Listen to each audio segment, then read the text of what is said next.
To check your transaction history on Lyft, you can follow these simple steps.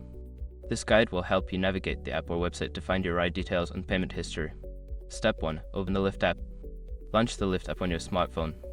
Make sure you are logged into your account to access your transaction history. Step 2. Access your profile. Tap on your profile icon, usually located in the top left or right corner of the app. This will take you to your account settings and options. Step 3. Go to Ride History. Look for the option labeled Ride History or Ride Activity. This section contains a list of all your past rides, including dates, times, and destinations. Step 4. Review transaction details. Select any ride from the list to view detailed information. This will show you the fare breakdown, payment method, and any additional fees or tips. Step 5. Download or export history if needed. If you need a record of your transaction history, check for an option to download or export your ride history. This may be available in the Settings or Ride History section. By following these steps, you can easily check your transaction history on Lyft.